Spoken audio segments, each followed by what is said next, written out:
These days we need messages which can really boost your faith. இந்த நாட்களிலே உங்களுக்கு தேவை உங்களுடைய விசுவாசத்தை கட்டி எழுப்புகிறதான செய்திகள்.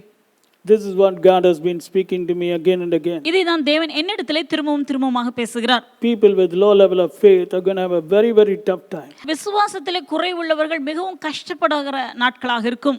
So God loves you and would advise you to become really strong in faith.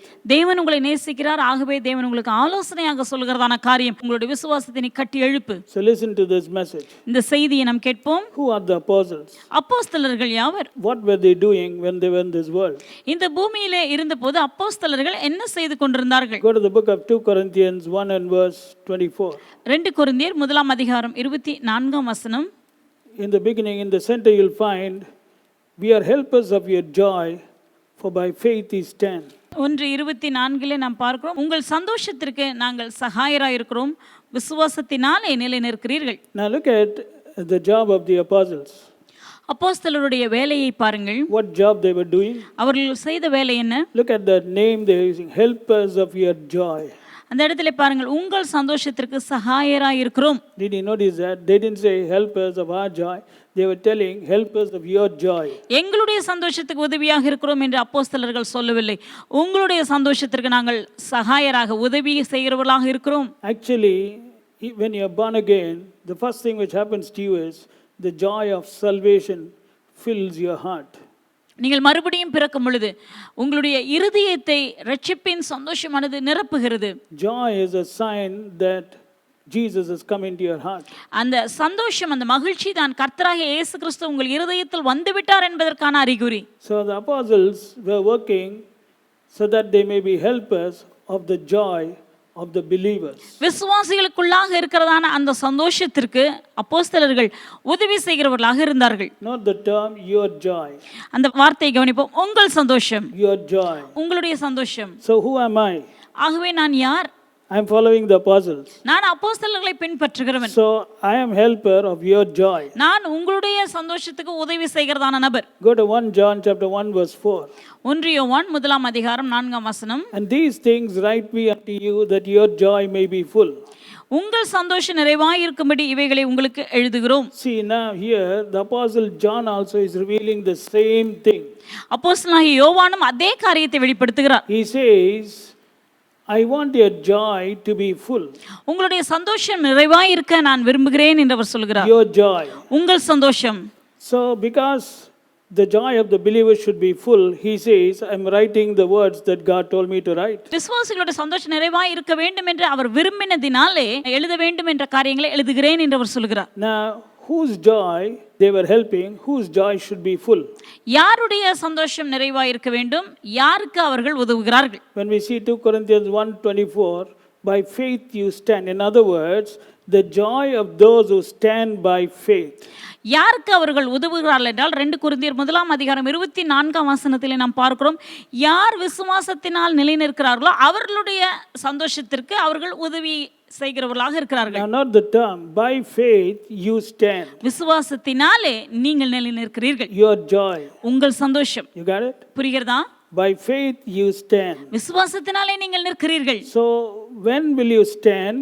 எப்பொழுது நீங்கள் நிலை நிற்பீர்கள்? By faith. விசுவாசத்தினால் மாத்திரம்தான். So that means your faith has to be really strong if you have to always be standing. நீங்கள் எப்பொழுதும் நின்று கொண்டே நீங்கள் இருக்க வேண்டும் என்றால் உங்களுடைய விசுவாசம் உறுதியாய் இருக்க வேண்டும். What is the devil and the forces of this world trying to do? சாத்தானும் இந்த உலகத்தில் கிரியை செய்கிறதான சக்திகளும் என்ன முயற்சிக்கிறது? They are trying to knock down people.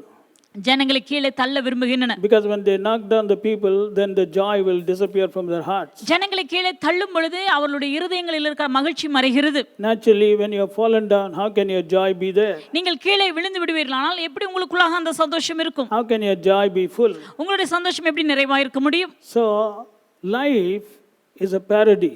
ஆகவே வாழ்க்கை என்பது இப்படிப்பட்டதான ஒரு காரியமாக இருக்கிறது. You know, Jesus Christ told a wonderful parable. I'm going to take that illustration today. Let us put it like this. As life progresses, suddenly without information, something happens. Go to Matthew chapter 7 verse 25. மத்தேயு 7:25 இயேசு கிறிஸ்து சொன்னதான ஒரு உவமையை நம்ம இப்பொழுது எடுத்துக்கொள்ளலாம். வாழ்க்கை அப்படியே சென்று கொண்டிருக்கும்போது திடீர்னு ஒரு காரியம் நடக்குது. That thing doesn't ring you up, doesn't inform you, but suddenly it comes and attacks.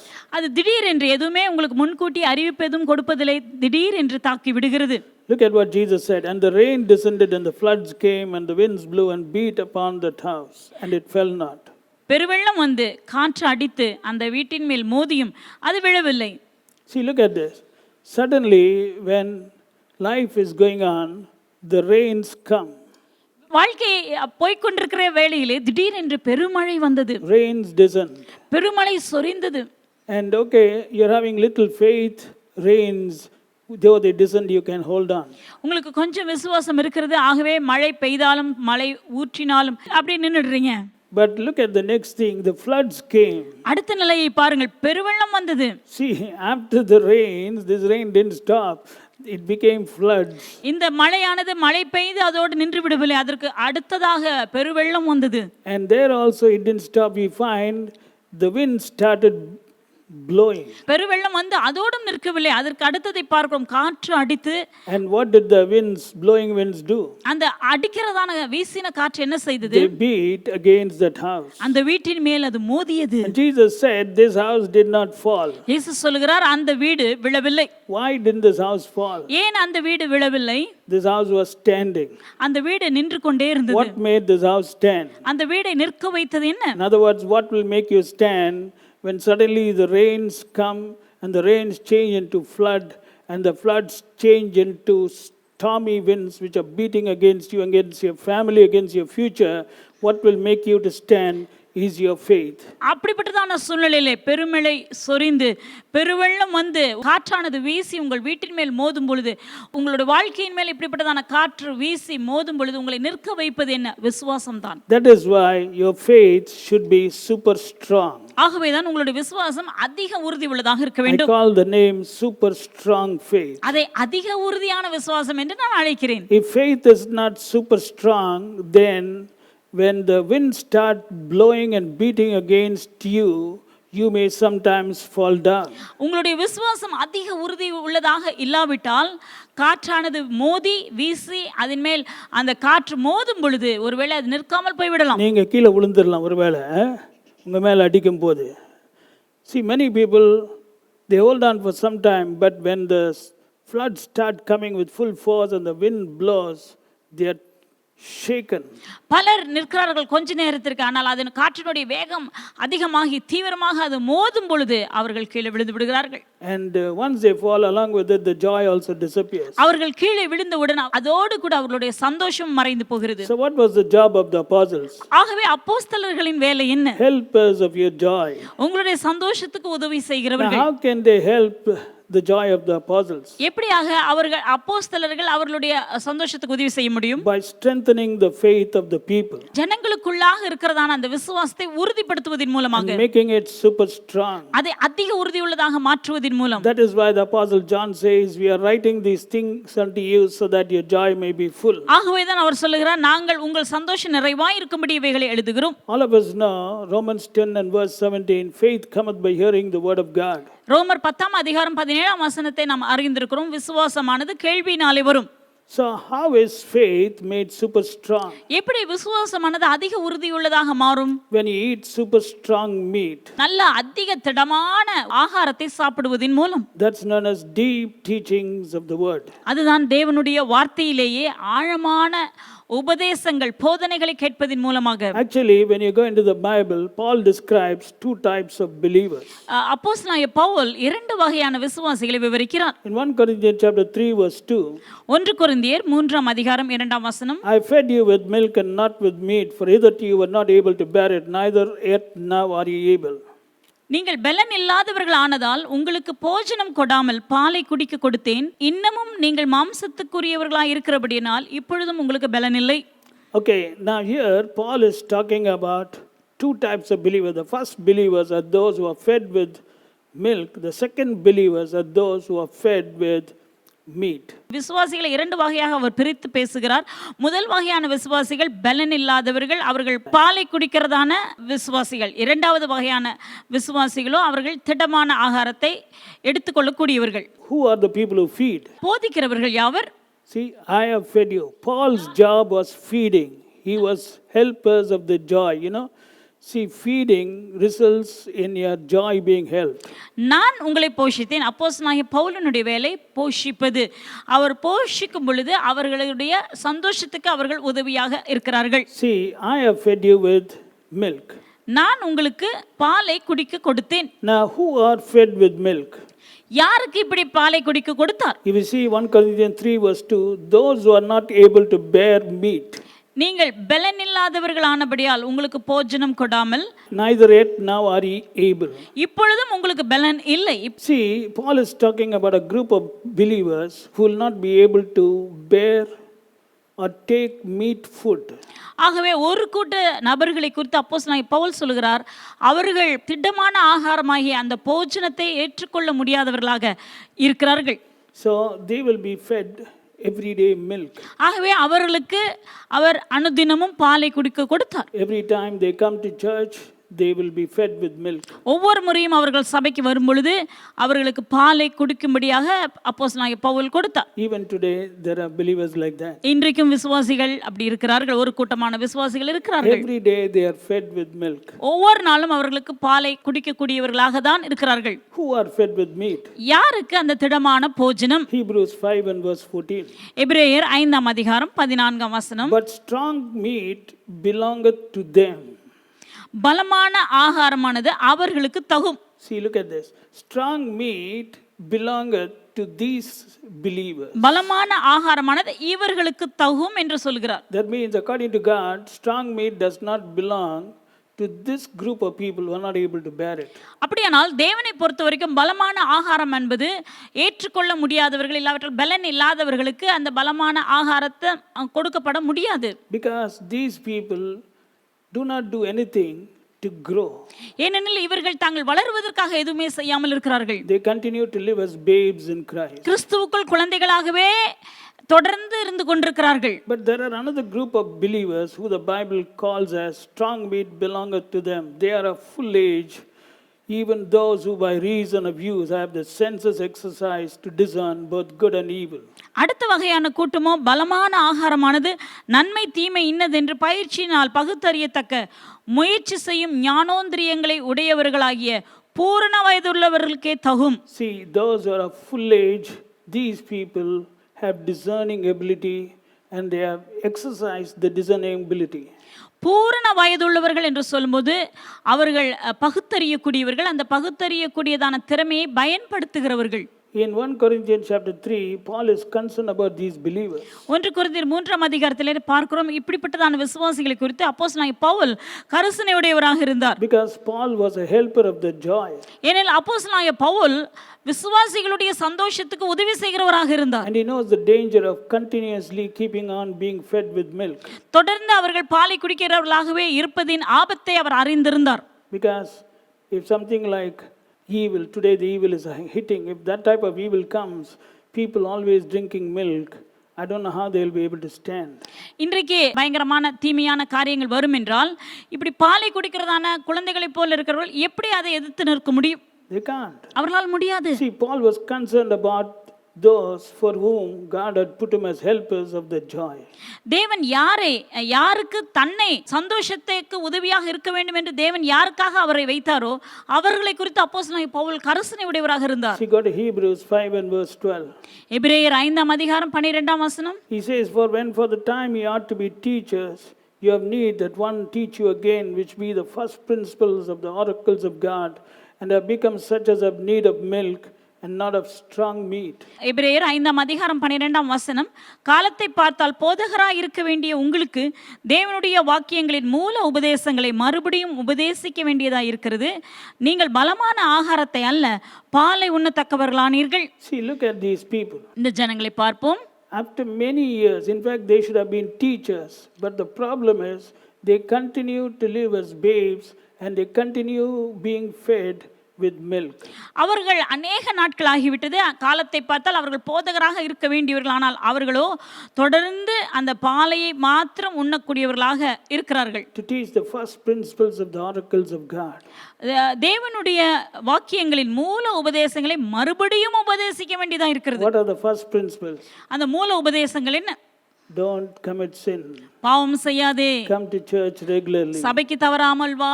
Be holy. பரிசுத்தமாயிரு. You have to repent. மனம் திரும்பு. Turn back to God. கர்த்தரிடத்தில் திரும்பி விடு.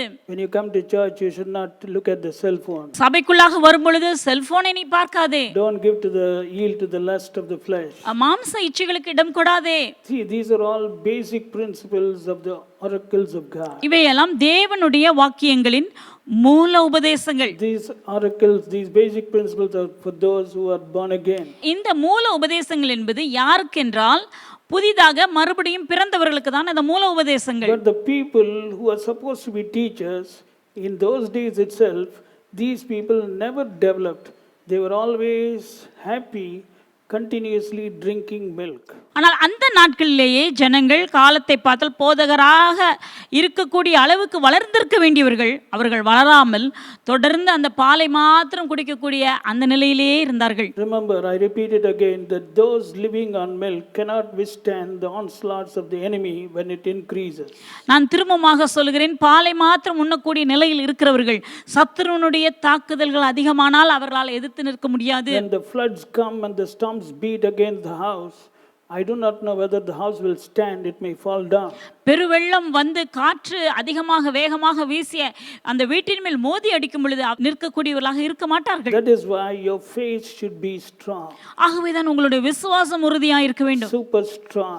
மிக அதிக உறுதியான விசுவாசம். And for that every day you have to keep on eating super strong meat. உங்களுடைய விசுவாசம் உறுதி உள்ளதாக இருக்க வேண்டும் என்றால் அனுதினமும் அதிக உறுதியான போஜனத்தை நீங்கள் உட்கொள்ள வேண்டும். I repeat it again. How can one withstand coronavirus and its effects when he is continuously living on milk? உங்களுக்கு நான் சொல்லுகிறேன், எப்படி தொடர்ந்து பாலை உண்ணத்தக்கவர்களாக இருக்கிறதான நபர்கள் கொரோனா வைரஸும் அதனுடைய பாதிப்புகளும் அவர்களை தாக்கும் பொழுது எப்படி நிற்பார்கள்? Tell me, how can you stand? எப்படி அதை எதிர்த்து நிற்க முடியும்? Because you're only drinking milk. ஏன்னா பாலை தான் குடிக்கக்கூடியவர்களாக இருக்கிறார்கள். Let's put it like this. You know, babes, 8-month-old babe, the mother gives milk. 8 மாத குழந்தையை உதாரணமாக எடுத்துக்கொள்ளலாம். அந்த 8 மாத குழந்தைக்கு தாய் பாலை தான் கொடுக்கிறாள். Then again 2 years, again milk. 2 வருஷம் ஆகிவிட்டது, 2 வயது ஆனாலும் திரும்பவும் பால் தான். Again 5 years, only same milk. 5 வயதும் ஆகிவிட்டது, பார்த்தால் அதே பால் தான். Now 15 years, again same milk. 15 வயதும் ஆகிவிட்டது, திரும்பவும் அதே பால் தான். Now that milk is not bad. அந்த பால் தவறானது அல்ல, கெட்டதல்ல. It is good milk only. நல்ல பால் தான் அது. But the problem is, if your child, imagine your child 18 years, who should be a teacher, and if it's continuously going to keep on drinking that milk, tell me how the body will develop and body will be strong. நீங்களே சொல்லுங்க, 18 வயதான பிள்ளை நல்ல போதகராக இருக்க வேண்டியதான வயதிலே அது தொடர்ந்து அந்த பாலை மாத்திரம் குடித்து கொண்டிருந்தால் அதனுடைய சரீரம் எந்த அளவுக்கு அது திடனுள்ளதாக பலனுள்ளதாக இருக்க முடியும்? That is why when your child grows, automatically you shift the food of the child and make it into meat. ஆகவேதான் குழந்தை வளர வளர பாலை மாத்திரம் குடிக்க கொடுத்து கொண்டிருந்ததான தாய் அந்த ஆகாரத்தை மாற்றி அதை திட ஆகாரமாக மாற்றுகிறார்கள். Because we don't know when coronavirus will hit. எப்பொழுது கொரோனா வைரஸ் தாக்கும் தெரியாது. We didn't know 2 years before or 1 year before. 2 வருஷங்களுக்கு முன்பதாக அல்லது 1 வருடத்துக்கு முன்பதாக நமக்கு இப்படி நடக்கும் என்று தெரியாது. You are interested in your child. நீங்கள் உங்கள் பிள்ளையின் மேல் கவனமாக You இருக்கிறீர்கள். want your child to be strong and it should withstand every onslaught of life pressures. உங்களுடைய பிள்ளையானது நல்ல பலனுள்ளதாக திடனுள்ள பலசாலியாக இருந்து வாழ்க்கையின் அழுத்தங்களை எதிர்நோக்கக்கூடியதாக இருக்க வேண்டும் என்று விரும்புகிறீர்கள். Same way your heavenly Father also desires that you should continuously eat strong meat and be able to withstand any onslaught of the enemy. அதே போல உங்களுடைய பரம தகப்பனும் பிள்ளைகளாக இருக்கிறதான நீங்கள் நல்ல திட ஆகாரமாகிய போஜனத்தை உட்கொண்டு சத்துருவனுடைய தாக்குதல்களை எதிர்த்து நிற்கக்கூடியவர்களாக இருக்க வேண்டும் என்று விரும்புகிறார். See, go to Matthew chapter 7 verse 27. மத்தேயு 7ஆம் அதிகாரம் 27ஆம் வசனம். And the rain descended and the floods came and the winds blew and beat upon that house, and it fell, and great was the fall of it. பெருமழை சொரிந்து பெருவெள்ளம் வந்து காற்று அடித்து அந்த வீட்டின் மேல் மோதின போது அது விழுந்தது, விழுந்து முழுவதும் அழிந்தது என்றார். Now listen, God didn't stop the rain from beating. தேவன் அந்த பெருமழை வந்து அந்த வீட்டை மோதுவதை தடுக்கவில்லை. He didn't stop the floods coming. அந்த பெரு வெள்ளம் வந்ததையும் தேவன் தடுக்கவில்லை. The winds blowing, காற்று வீசுகிறதையும் அவர் தடுக்கவில்லை. beating upon that house. அந்த வீட்டின் மேல் மோதுகிறதையும் அவர் தடுக்கவில்லை. Even when the house fell, he didn't do anything. அந்த வீடு விழுந்த போதும் ஒன்றும் செய்யவில்லை. And the fall was great. அது விழுந்து முழுவதும் அழிந்தது. To the child of God, அருமையான தேவ பிள்ளையே, you have to understand that it is your responsibility to grow and become super strong in faith. இது உங்களுடைய பொறுப்பு என்பதை நீங்கள் உணர்ந்து கொள்ள வேண்டும். விசுவாசத்திலே உறுதிப்பட்டு வளர்ந்து அதிக உறுதியான விசுவாசம் உள்ளவர்களாக நீங்கள் இருப்பது உங்களுடைய பொறுப்பு. Paul says we are helpers of your joy. அப்போஸ்தலனாகிய பவுல் சொல்கிறார், நாங்கள் உங்கள் சந்தோஷத்திற்கு உதவி செய்கிறவர்கள். See, go to 2 Corinthians 1:24. 2 கொரிந்தியர் 1:24. Not for that we have dominion over your faith, but are helpers of your joy. விசுவாசத்திற்கு நாங்கள் அதிகாரிகளாயிராமல் உங்கள் சந்தோஷத்திற்கு சகாயராயிருக்கிறோம். In Holman Christian Standard Bible, it translates, I do not mean that we have control of your faith. Holman மொழிபெயர்ப்பிலே Christian faith என்றதான அந்த மொழிபெயர்ப்பிலே நாம் பார்க்கிறோம், உங்கள் விசுவாசத்திற்கு நாங்கள் அதை ஆளுகை செய்யவில்லை. See, apostles cannot control your faith. அப்போஸ்தலர்கள் உங்கள் விசுவாசத்தை ஆட்கொள்ளவோ ஆளுகை செய்யவோ முடியாது. I cannot control your faith. நானும் உங்களுடைய விசுவாசத்தை ஆளுகை செய்ய முடியாது. We are only helpers of your joy. நாங்கள் உங்களுடைய சந்தோஷத்துக்கு உதவி But செய்கிறவர்கள். we know by faith you stand. ஆனால் ஒன்றை அறிந்திருக்கிறோம், நீங்கள் விசுவாசத்தினால் நிலை நிற்கிறீர்கள். That is why when believers choose not to obey the pastor is helpless because he cannot control the faith of the believers. ஆகவேதான் விசுவாசிகள் போதகர் சொல்லுகிறதான வார்த்தைகளுக்கு கீழ்ப்படியாமல் இருக்க வேண்டும் என்பதை அவர்கள் தெரிந்து கொள்வார்கள். ஆனால் போதகரால் ஒன்றும் செய்ய முடியாது, ஏனெனில் அவர்களுடைய விசுவாசத்தை போதகரால் ஆளுகை செய்ய முடியாது. See what happened when Satan came for permission to sift Peter. பிசாசானவன் பேதுருவை கோதுமையை புடைக்கிறதை போல புடைக்க வேண்டும் என்று அனுமதி கேட்டபோது என்ன நடந்தது? See Luke 22:31. Luca 22:31. And the Lord said, Simon, Simon, behold, Satan has desired to have you. சீமோனே சீமோனே, உன்னை இப்படியாக கோதுமையை சுளைகள் புடைக்கிறதை போல புடைப்பதற்கு அனுமதி கேட்டுக்கொண்டான். Now look at the term used. Satan has desired to have you. சாத்தான் உன்னை அப்படியே புடைப்பதற்கு அவன் உத்தரவு கேட்டுக்கொண்டான். So the English Bible says Satan has desired to have you. அப்படியே உன்னை முழுவதுமாக உன்னை ஆட்கொள்ள அவன் விரும்புகிறான். What did Jesus do? இயேசு என்ன செய்தார்? See, he didn't exercise control over the faith of Peter. பேதுருடைய விசுவாசத்தின் மேல் இயேசு கிறிஸ்து ஆளுகை செய்யவில்லை. Look at verse 32. 32வது வசனம். But I prayed for thee that thy faith fail not. நானோ உன் விசுவாசம் ஒழிந்து போகாதபடி உனக்காக வேண்டிக் கொண்டேன். That's what we can do. இதுதான் நாங்கள் செய்யக்கூடிய வேலை. But if you don't listen, we can do nothing. நீங்க கேட்கலனா எங்களால உங்களுக்கு ஒன்றும் செய்ய முடியாது. We are again and again telling you, it's time that you take this seriously and your faith becomes super strong faith, because after 2 months, 3 months, we don't know what shape it's going to take. ஆகவேதான் நான் திரும்பமாக உங்களுக்கு நான் அறிவுரையாக சொல்லிக் கொண்டே இருக்கிறேன், நீங்கள் உங்களுடைய விசுவாசத்தை அதிக உறுதியான விசுவாசமாக மாற்றி விடுங்கள். Super strong faith. அடுத்த 2-3 மாதங்களில் சூழ்நிலைகள் எப்படி மாறும், என்னவாக திரும்பும் நமக்கு தெரியாது. Those who are continuously living on milk, it's time that you shift to strong meat. பாலை குடிக்கத்தக்கவர்களாக இருக்கிறதான நீங்கள் திட ஆகாரத்தை எடுத்துக்கொள்ளக்கூடியவர்களாக மாறிவிடுங்கள். When we help you in your joy by giving you the strong meat, then God is happy with us. உங்களுடைய சந்தோஷத்திற்கு நாங்கள் உதவி செய்யும்படியாக உங்களுக்கு திடமான போஜனத்தை நாங்கள் கொடுக்கும் பொழுது தேவன் எங்களிடத்தில் பிரியமாய் இருக்கிறார். That's my job, to feed you with strong meat. அது எனக்கு கொடுக்கப்பட்டதான வேலை, உங்களுக்கு திடமான ஆகாரத்தை கொண்டு உங்களை போஷிப்பது. I don't want to give milk to those who are grown up. நல்ல வளர்ந்தவர்களுக்கு பாலை கொடுக்க நான் விரும்பவில்லை. Now listen, milk is not bad. பால் என்பது அது கெட்டதல்ல. Those who are giving milk are not giving poison. பாலை கொடுக்கிறவர்கள் விஷத்தை எதுவும் கொடுக்கவில்லை. But milk is for children. ஆனால் பால் என்பது குழந்தைகளுக்கு உரியது. Children cannot stand against all these viruses and all the effects of the virus and all those things. You better understand. குழந்தைகளாலே இப்படிப்பட்டதான virus மற்றும் பல வகையான கிருமிகளை எதிர்த்து அவர்களால் நிற்க முடியாது. That is why you have to shift to strong meat. ஆகவேதான் பாலை குடிக்கிற நிலைமையை விட்டுவிட்டு திடமான போஜனத்தை சாப்பிடக்கூடிய நிலைக்கு நீங்கள் வர வேண்டும். I told you all these days we are going to build your faith. இவ்வளவு நாட்களும் நான் உங்களுக்கு அதை தான் சொல்லிக் கொண்டிருக்கிறேன்.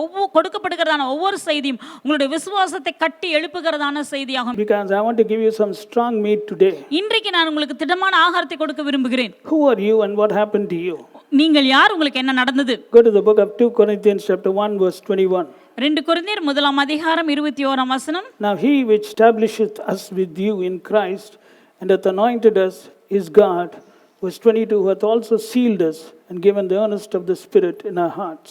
உங்களோடே கூட எங்களையும் கிறிஸ்துவுக்குள் ஸ்திரப்படுத்தி நம்மை அபிஷேகம் பண்ணினவர் தேவனே. அவர் நம்மை முத்தரித்து நம்முடைய இருதயங்களில் ஆவியனும் அச்சாரத்தையும் கொடுத்திருக்கிறார். Okay, listen to this faith booster. இந்த விசுவாசத்தை ஊக்குவிக்கும் வார்த்தையை கேளுங்கள். Here the Bible says who you are because of what God did. இந்த இடத்திலே நீங்கள் யார் என்றும் தேவன் உங்களுக்கு என்ன செய்திருக்கிறார் என்றும் வேதம் சொல்லுகிறது. Number 1. முதலாவதாக, in Christ he established you.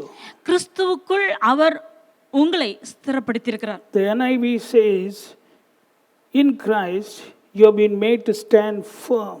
NIV மொழிபெயர்ப்பிலே நாம் பார்க்கிறோம், கிறிஸ்துவுக்குள் நீங்கள் உறுதியாக உங்களை நிற்க பண்ணி இருக்கிறார். That means today you are established in Christ. அப்படியானால் இன்றைக்கு நீங்கள் கிறிஸ்துவுக்குள் ஸ்திரப்படுத்தப்பட்டிருக்கிறீர்கள். Who did that? இதை செய்தது யார்? God. தேவனுடைய வேலை. Amazing. இது ஆச்சரியமா You இருக்கிறது. established. You cannot say I'm not established. நீங்கள் ஸ்திரப்படுத்தப்பட்டவர்கள், நான் ஸ்திரப்படவில்லை என்று நீங்க சொல்லவே முடியாது. You know, established people cannot be shaken. ஸ்திரப்படுத்தப்பட்டவர்கள் என்றால் அவர்கள் அசைக்கப்பட முடியாது. The word establish will come only when a person reaches the position of not being shaken. ஸ்திரப்படுத்தப்படுதல் என்கிற வார்த்தையே எப்பொழுது வரும் என்றால் அசைக்கப்படாத நிலையில் ஒரு நபர் இருக்கும் பொழுதுதான். Stand firm. உறுதியாக நிற்பது. Who did that? இதை செய்தது யார்? God. தேவன். Secondly, Paul is telling and hath anointed us. இரண்டாவதாக அப்போஸ்தலனாகிய பவுல் சொல்கிறார், நம்மை அபிஷேகம் பண்ணினவரும் அவரே. So not only you have been established but you are anointed. நீங்கள் ஸ்திரப்படுத்தப்பட்டவர்கள் மாத்திரமல்ல, நீங்கள் அபிஷேகிக்கப்பட்டவர்கள். Thirdly, what did God do? மூன்றாவதாக தேவன் என்ன செய்தார்? Verse 22, who also hath sealed us. அவர் நம்மை முத்திரித்திருக்கிறார். Amazing. எவ்வளவு ஆச்சரியமான ஒன்று. Established in Christ, anointed and now sealed. கிறிஸ்துவுக்குள் ஸ்திரப்படுத்தப்பட்டிருக்கிறோம், நம்மை அபிஷேகித்திருக்கிறார், அடுத்ததாக நம்மை முத்திரித்திருக்கிறார். All three God did. இந்த மூன்றையும் தேவன் தான் செய்தார். You better get this into your spirit. இதை உங்களுடைய ஆவியிலே புரிந்து Who கொள்ளுங்கள். are you? நீங்கள் யார்? I'm established. நான் No ஸ்திரப்படுத்தப்பட்டவன். virus can shake me. எந்த வைரஸும் என்னை அசைக்க I'm முடியாது. anointed. நான் அபிஷேகம் பண்ணப்பட்டவன். No effect of virus can shake me. எந்த வைரஸினுடைய பாதிப்பும் என்னை தாக்காது. I'm sealed. நான் முத்திரிக்கப்பட்டவன். I'm an amazing person. நான் ஆச்சரியமான நபர். Now today I'm going to talk about the meaning of sealed. இந்த நாளிலே நாம் முத்திரிக்கப்பட்டவர்கள் என்கிற அந்த வார்த்தை குறித்து நான் பேச Do விரும்புகிறேன். you know that you are sealed? நீங்கள் முத்திரிக்கப்பட்டவர்கள் உங்களுக்கு தெரியுமா? Well, the coronavirus knows. Corona வைரஸ்க்கு அது நன்றாக தெரியும். Devil knows. சாத்தானுக்கும் அது Do you தெரியும். know? உங்களுக்கு தெரியுமா? Better know, brother. அறிந்து கொள்ளுங்கள் சகோதரனே, Better know. அறிந்து கொள்ளுங்கள். What is the meaning of sealed? முத்திரை போடப்பட்டவர்கள், முத்திரிக்கப்பட்டவர்கள் என்றால் என்ன? Oh, it's a big topic, but I'm not going to give you a big topic. I'm going to give you some tidbits, and that itself is going to be a faith booster. மிக பெரிய ஒரு பாடமாகும், ஆனால் அது முழுவதும் இப்பொழுது நம்மால் ஆராய முடியாது. ஆனால் மிக சுருக்கமான சில காரியங்களை உங்களுக்கு சொல்லப் போகிறேன். அதுவே உங்களுடைய விசுவாசத்தை ஊக்குவிக்கும். You'll find that you've been sealed by God. நாம் இந்த இடத்திலே பார்க்கிறோம், கர்த்தராலே, தேவனாலே நாம் முத்திரை போடப்பட்டவர்கள், முத்திரிக்கப்பட்டவர்கள். Sealed by the Holy Spirit. பரிசுத்த ஆவியானவராலே முத்திரிக்கப்பட்டவர்கள். Okay, what is the meaning of sealed?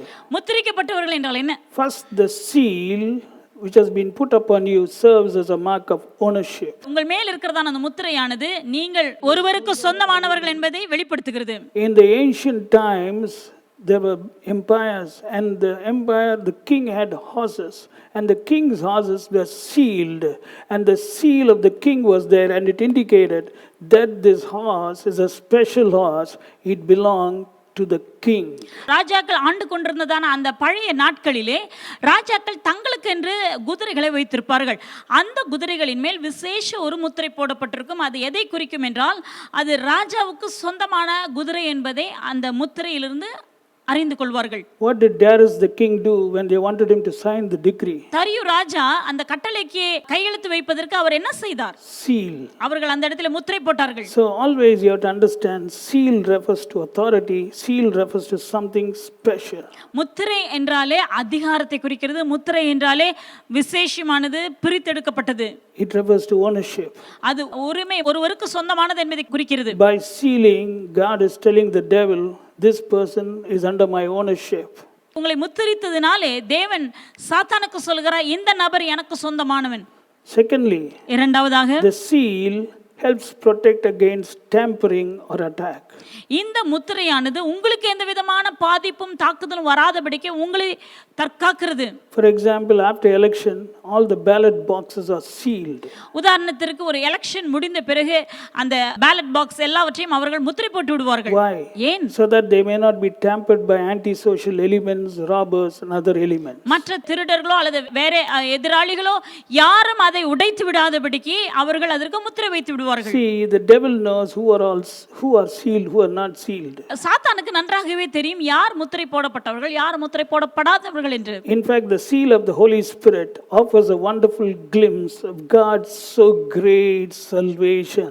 தேவனுடைய இந்த முத்திரை என்பது பரிசுத்த ஆவியானுடைய ஆச்சரியமான அன்பின் கிரியைகளை வெளிப்படுத்துகிறது. See, offers a wonderful glimpse of God's so great salvation. That means the salvation of God is so great, and this sealing offers a wonderful glimpse. தேவனுடைய ரட்சிப்பு என்பது மகா பெரிய ரட்சிப்பு, so great, இவ்வளவு பெரிதான ரட்சிப்பு. It's not salvation, it says so great salvation. அது ரட்சிப்பு அல்ல, அது மகா பெரிய ரட்சிப்பாகும். Do you know that the enemy is afraid to touch you? சத்ருவானவன் தொடுவதற்கு அவன் பயப்படுகிறான். Because he can see the seal put upon you by God. உங்கள் மேல் தேவன் வைத்திருக்கிறதான முத்திரையை சாத்தான் பார்க்கிறான். He can see the anointing upon you. உங்கள் மேல் இருக்கிறதான அபிஷேகத்தை பார்க்கிறான். He knows you are established in Christ. நீங்கள் கிறிஸ்துவுக்குள் ஸ்திரப்படுத்தப்பட்டிருக்கிறீர்கள் என்பதை பார்க்கிறான். If the seal put by the government has so much authority and value, how much more the seal put by the King of Kings and Lord of Lords, the ruler of the universe, the God Almighty. அரசாங்கம் போட்டதான அந்த முத்திரையே அவ்வளவு அதிக வலிமை உள்ளதும் அது அதிகாரம் நிறைந்ததாக இருக்கும் என்றால், சர்வ வல்லமை உள்ள தேவன், ராஜாதி ராஜனும் தேவாதி தேவனும் போட்டிருக்கிறதான அந்த முத்திரையானது எந்த அளவுக்கு அது அதிக அதிகாரமுடையதாக மிகுந்த விலையேற பெற்றதாக இருக்கிறது. Seal of ownership and protection. அது பாதுகாப்பையும் உரிமை கொண்டாடுதலையும் அது காட்டுகிறது. Satan knows this seal. இந்த முத்திரையை சாத்தான் அறிந்திருக்கிறான். He's afraid to touch you. உங்களை தொடுவதற்கு சாத்தான் பயப்படுகிறான். Coronavirus knows that seal, and the effects of the virus knows that seal and is afraid to touch you. Corona virus அந்த முத்திரையை அறிந்திருக்கிறது. அது கொரோனா வைரஸ்னால் வருகிற பின் விளைவுகளும் அந்த முத்திரையை அவைகள் கண்டு பயந்து உங்களை தொடுவதற்கே அவைகள் பயப்படுகின்றன. But do you know it? ஆனா நீங்கள் அதை அறிந்திருக்கிறீர்களா? That's the problem. அதுதான் இன்றைய பிரச்சனை. That is the problem. அதுதான் பிரச்சனை. Do you know there's a seal upon you? உங்கள் மேல் ஒரு முத்திரை இருக்கிறது என்பது உங்களுக்கு தெரியுமா? If you know that, you will do this. அதை அறிந்திருப்பீர்களானால் இதை நீங்கள் செய்வீர்கள். All those who know they are sealed will do this. தாங்கள் முத்திரிக்கப்பட்டவர்கள் என்பதை அறிந்தவர்கள் யாவரும் இதை செய்வார்கள். 1 John 5 and verse 18. 1 யோவான் 5:18. And we know that whosoever is born of God sinneth not, but he that is begotten of God keepeth himself, and that wicked one toucheth him not. தேவனால் பிறந்த எவனும் பாவம் செய்யான் என்று அறிந்திருக்கிறோம், ஏனெனில் அவன் தன்னை காக்கிறான், அந்த பொல்லாங்கன் அவனை தொடான். See, in other words, those who know that they are sealed, they are anointed, they are established in Christ, they will not sin. கிறிஸ்துவுக்குள்ளாக தாங்கள் ஸ்திரப்படுத்தப்பட்டவர்கள், அபிஷேகம் பண்ணப்பட்டவர்கள், முத்திரிக்கப்பட்டவர்கள் என்பதை அறிந்தவர்கள் அவர்கள் பாவம் செய்ய They மாட்டார்கள். will keep themselves. தங்களை காத்துக் கொள்வார்கள். And the wicked one cannot touch them. சாத்தானால் பொல்லாங்கனால் அவர்களை தொடவே முடியாது. Why will they keep themselves? ஏன் அவர்கள் தங்களை காத்துக் கொள்கிறார்கள்? Because they are acting in faith. ஏனெனில் அவர்கள் விசுவாசத்திலே செயல்படுகிறார்கள். This faith comes out of the knowledge they have that they have been established in Christ. They are anointed and they are sealed by God, and God is telling, this child belongs to me, he is a holy child. So they are acting in faith and they keep themselves, and because they act in faith, that wicked one, the effects of the wicked one toucheth them not. அவர்கள் அறிந்திருக்கிறார்கள், ஏனெனில் அந்த விசுவாசத்தினாலே அவர்கள், அந்த விசுவாசம் எப்படி வருகிறது என்றால், அவர்கள் தாங்கள் கிறிஸ்துவுக்குள்ளாக ஸ்திரப்படுத்தப்பட்டிருக்கிறார்கள், அபிஷேகம் பண்ணப்பட்டிருக்கிறார்கள், முத்திரை போடப்பட்டிருக்கிறார்கள் என்பதை அறிந்திருக்கிறார்கள். தேவனும் அவர் சொல்லுகிறதான காரியம் என்னவென்றால், இது பரிசுத்தமான பிள்ளை, இது என்னுடைய பிள்ளை, எனக்கு சொந்தமானது என்பதை தேவன் அவர் திரும்பமாக தேவனும் அதை சொல்லிக் கொண்டிருக்கிறார். This seal should provide wonderful encouragement for the believer against the spiritual battles in his life. இந்த முத்திரையானது ஆவிக்குரியதான யுத்தங்களுக்கு விரோதமாக விசுவாசிக்கு அருமையான ஒரு பாதுகாப்பை தருகிறது. Finally, before closing, Ephesians chapter 4 verse 30. முடிவிலே எபேசியர் 4:30. And grieve not the Holy Spirit of God, whereby you are sealed unto the day of redemption. அன்றியும் நீங்கள் மீட்கப்படும் நாளுக்கென்று முத்திரையாக பெற்ற தேவனுடைய பரிசுத்த ஆவியை துக்கப்படுத்தாதிருங்கள். See, in other words, very clearly the Bible says those who are sealed should not grieve. வெகு தெளிவாக வசனம் சொல்லுகிறது, முத்திரிக்கப்பட்டவர்கள் துக்கப்படுத்தக்கூடாது. They should not grieve the Holy Spirit. பரிசுத்த ஆவியானவரை துக்கப்படுத்தக்கூடாது. So you have been sealed unto the day of redemption. நீங்கள் மீட்கப்படும் நாளுக்காக முத்திரிக்கப்பட்டவர்கள். So when you understand this and act in faith, I'm telling you, you will be different. நீங்கள் இதை புரிந்து கொண்டு விசுவாசத்திலே நீங்கள் செயல்படும் பொழுது நீங்கள் வித்தியாசமான நபராக இருப்பீர்கள். Your faith will grow. உங்கள் விசுவாசம் வளரும். உள்ளே You will be keeping yourself. உங்களை நீங்கள் காத்துக்கொள்வீர்கள். That wicked one cannot touch you. அந்த பொல்லாங்கன் உங்களை தொட முடியாது. You don't need to do anything. நீங்கள் ஒன்றுமே செய்ய தேவையில்லை. What can you do, brother? உங்களால என்ன செய்ய முடியும்? Tell me, what can you do? நீங்கள் என்ன செய்ய முடியும்? Do you know who's got the virus? யாருக்கு வைரஸ் இருக்கிறது என்று உங்களுக்கு தெரியுமா? Do you know when the job is going to go? எப்போ வேலை போகணும் உங்களுக்கு எதுவும் தெரியுமா? We don't know anything. உங்களுக்கு எதுவுமே தெரியாது. But God knows everything. தேவன் எல்லாவற்றையும் He அறிந்திருக்கிறார். said it will not touch you. தேவன் சொல்லிவிட்டார், அது உன்னை தாக்காது. No evil shall befall thee, no plague shall come near your dwelling. பொல்லாப்பு உனக்கு நேரிடாது, வாதை உன் கூடாரத்தை அணுகாது. So that's not my job. அது என்னுடைய வேலை அல்ல. My job is to obey the word of God and act in faith. என்னுடைய வேலை தேவனுடைய வார்த்தையை கேட்டு அதற்கு கீழ்ப்படிந்து அதன்படி நடப்பதுதான். God's work is to do what he said. தேவனுடைய வேலை அவர் சொன்ன வார்த்தையை நிறைவேற்றுவது. So let this faith boost your faith. இந்த விசுவாசத்தை ஊக்குவிக்கிற வார்த்தைகள் உங்களுடைய விசுவாசத்தை ஊக்குவிக்கட்டும். So continuously eat strong meat. தொடர்ந்து திடமான ஆகாரத்தை உட்கொள்ளுங்கள். From this date onward, இந்த நாள் முதற்கொண்டு remember you are established. நினைவில் வைத்துக் கொள்ளுங்கள், நீங்கள் ஸ்திரப்படுத்தப்பட்டவர்கள், You are anointed. நீங்கள் அபிஷேகம் பண்ணப்பட்டவர்கள், You are sealed. நீங்கள் முத்திரிக்கப்பட்டவர்கள். There's a seal of ownership. உங்கள் மேல் உரிமை வைத்திருக்கிறார் என்பதற்கான முத்திரை உங்கள் மேல் இருக்கிறது. Enemy is afraid of you. சத்ருவானவன் உங்களை கண்டு பயந்திருக்கிறான். Enemy was afraid of Jesus. இயேசுவை கண்டு சத்ருவானவன் பயந்தான். Same way it will be afraid of you. அதே போல உங்களை கண்டும் சத்ருவானவன் You shall பயந்திருப்பான். trample upon serpents and scorpions and over all the power of the enemy, and nothing shall by any means hurt you. Luke 10 and verse 19. லூக்கா 10:19 இதோ சத்துருக்களையும் தேள்களையும் சர்ப்பங்களையும் மிதிக்கவும் சத்ருவின் சகல வல்லமையின் மேலும் நான் உங்களுக்கு அதிகாரத்தை கொடுக்கிறேன், ஒன்றும் உங்களை You எந்த shall முறையிலும் trample. நீங்க சர்ப்பங்களையும் தேள்களையும் மிதிப்பீங்க, சத்ருவின் சகல வல்லமையும் மேற்கொள்ளுவீங்க, ஒன்றும் உங்களை சேதப்படுத்த முடியாது. You will do it. நீங்கள் மிதிப்பீர்கள், நீங்கள் செய்வீர்கள். You got it? நீங்கள் செய்வீர்கள். So act in faith ஆகவே விசுவாசத்திலே செயல்படுவோம். and see the power of God moving. தேவனுடைய வல்லமை உங்களுக்காக செயல்படுகிறதை பார்ப்பீர்கள். God bless you. தேவன் தாமே உங்களை ஆசீர்வதிப்பாராக.